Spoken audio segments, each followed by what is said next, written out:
It was so peaceful at night. Literally, when it got real dark, it just got quiet, and all you hear is the birds. The Gus Garcia Rec Center might be Christina Ralston's favorite place in Austin. It's quiet, but more importantly, she felt safe here. That's where I charge my phone and my flashlight. But now she has to leave. Being homeless, it's not safe. It's really not.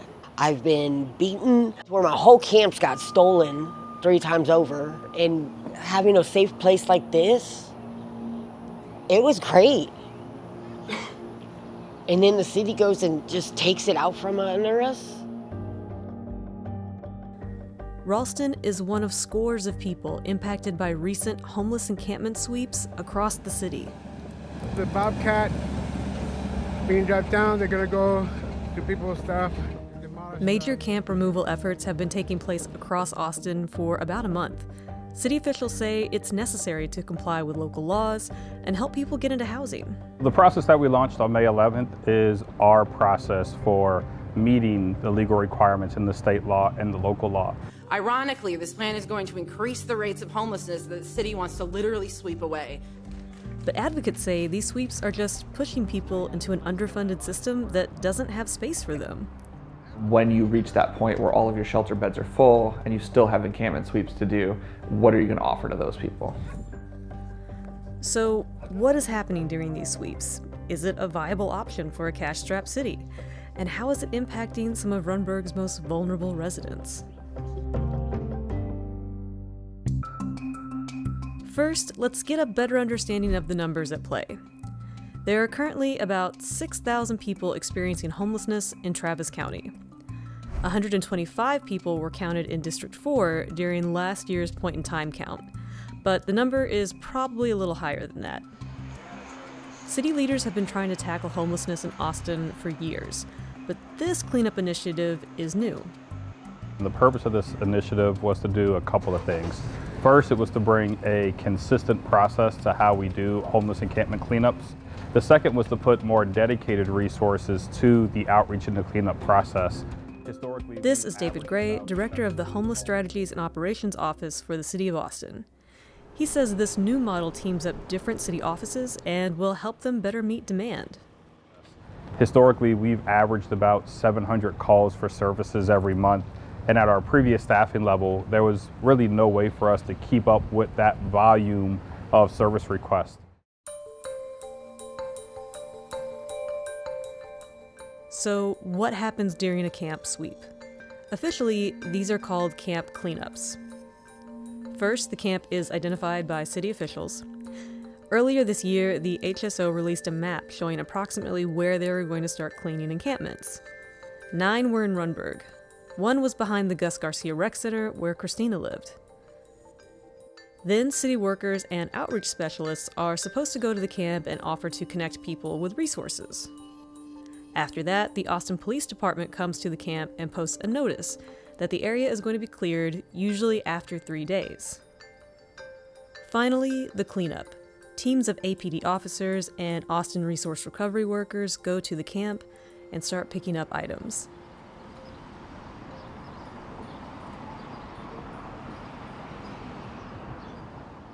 But advocates say it doesn't always go like that. It's been a very discouraging approach that isn't giving us really any results to reduce the number of people that are living outside right now. Eli Cortez is an organizer with Vocal Texas, a group that has been pushing back against the camp cleanups. They said HSO is supposed to be here. Where? Their organization has filmed some of the sweeps, including the one at the Gus Garcia Rec Center. We've heard a varied degree of folks either being given 2 bags that they can grab or 15 minutes to grab what they can, and they lose the rest. So folks are losing IDs, documentation, social security cards. We've had members lose really personal belongings that can't be replaced, like even ashes of a loved one that have been thrown out. And I think our city is under a lot of pressure to comply in a way that satisfies our state government. That's an important aspect of these sweeps. It's not just that city officials are getting complaints. They're also required by both state and local law not to let people camp in public spaces.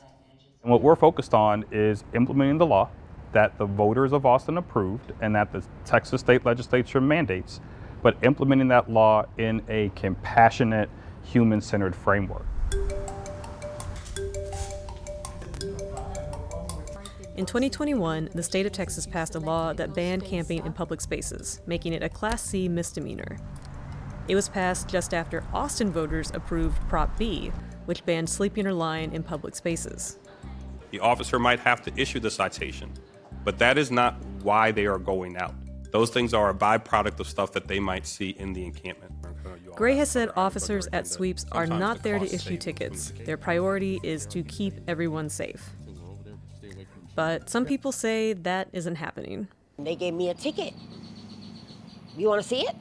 Right after they gave us the heads up, they came 3 days later and wrote everybody tickets that they ran into. The Austin Police Department has issued more than 2,000 citations for camping in public spaces since 2021. Public camping can carry a fine of up to $500. Advocates say those are usually waived during hearings at the downtown Austin Community Court, but getting there can be hard for people like Christina. It takes more than an hour to reach it by bus from Rundberg. More trouble on top of trouble on top of trouble.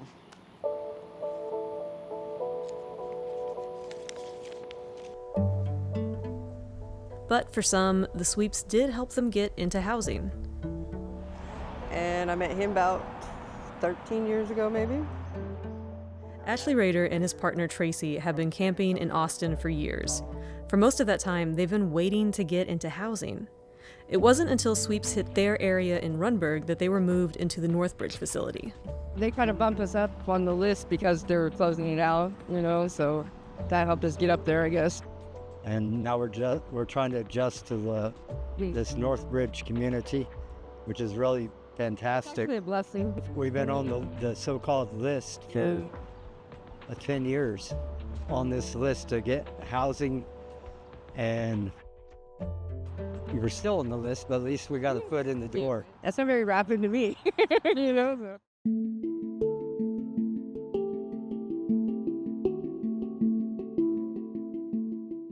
Advocates say that this is the major issue with homelessness in Austin right now.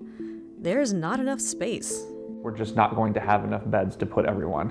And I think Mark Hilbelink is the executive director at the Sunrise Homeless Navigation Center. They are the largest homelessness service provider in Travis County. And he says that space is a major issue. We have 1 bed for every 6 people experiencing homelessness. So even if we want to put everyone in a shelter or offer everyone shelter, we really just math-wise don't have the ability to do that. And there's different ways that you can address it. You can either invest more in shelters, or you invest in other pipelines and ways to kind of help people exit homelessness that are not going through a shelter. I think you've got some double whammy situations going on right now. One of those is that homeless services was extra invested in for several years under ARPA coming out of COVID. And so a lot of that money is starting to roll off. ARPA stands for the American Rescue Plan Act. It was a COVID stimulus package passed back in 2021, and a lot of cities use that money for housing.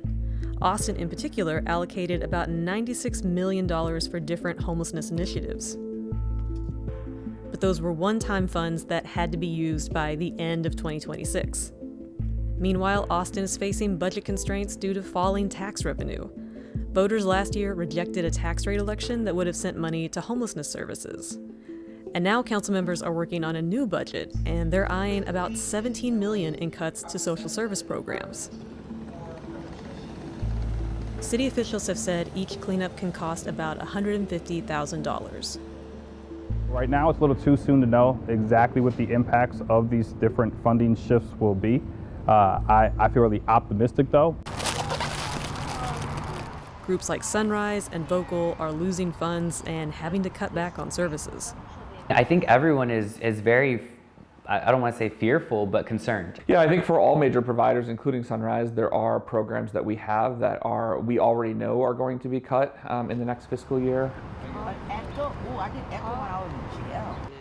So there are dwindling funds to help people get out of homelessness, but there's also less money to prevent people from entering homelessness as well. It's easy for people to forget that you can be like one paycheck away, one medical emergency, one family situation away from ending up being outside. Those people are oftentimes helped by programs like rental assistance or eviction prevention that keep people out of homelessness. But some of those programs were cut early in 2026 here in the city. Some of those programs could very easily be cut in the next fiscal year.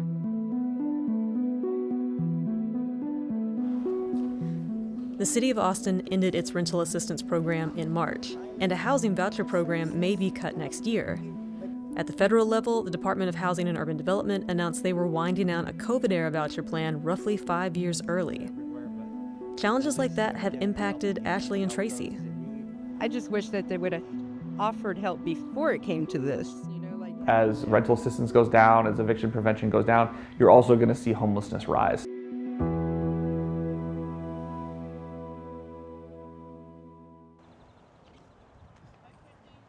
Hi, Charlotte.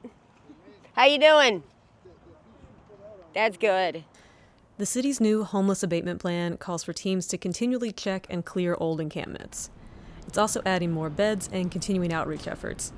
And they're expected to make a report to the City Council at the end of June. But with limited space and funds, for the time being, there are a lot of people like Christina who don't know where they're going to go. Just go find a piece of wood that nobody knows about and hide. So that's all I'm allowed to do now.